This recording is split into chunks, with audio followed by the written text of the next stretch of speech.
For a long time, layoffs for economic reasons were relatively unregulated. In the end, only companies facing serious financial difficulties resorted to them. Others preferred not to replace so-called natural departures, such as resignations or retirements, or they implemented early retirement plans. With the globalization of markets and the financialization of business strategies, the need to adjust the workforce became more significant.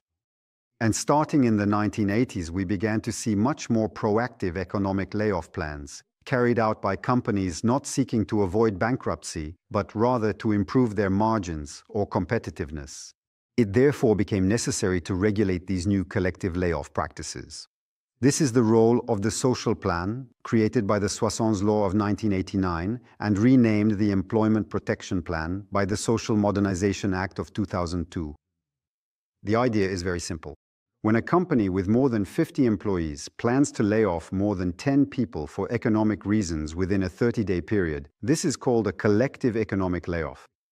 The employer must then comply with two requirements. The first is to inform and consult employees about the reason for these layoffs. This is an opportunity to discuss performance, strategy, and possibly to propose alternatives. Secondly, to propose, either through an agreement or unilaterally, measures aimed at avoiding layoffs or mitigating their social consequences. This is the time to talk about training, internal redeployment, criteria for selecting employees to be laid off, calls for volunteers, and to implement measures that facilitate external redeployment.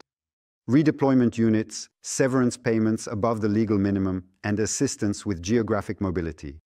This approach prevailed in the management of restructurings during the 1990s and 2000s. However, it has lost ground to two other legal innovations that emerged in the second half of the 2000s. First, the invention of mutually agreed termination and voluntary departure plans has largely undermined the use of layoffs. These forms of termination make it possible to avoid the need for economic justification. Employment is no longer really a topic for collective bargaining. Next, for companies that remain committed to social dialogue, discussions about the company's outlook and about internal or external career paths now tend to take place within the framework of the mandatory and periodic negotiations on employment management and career development. The issue is addressed as it arises without waiting for a crisis to occur. These innovations have radically changed the way workforce adjustments are approached. The Employment Protection Plan once again becomes the hallmark of companies facing economic difficulties, unable to anticipate and maintain ongoing social dialogue about their transformation.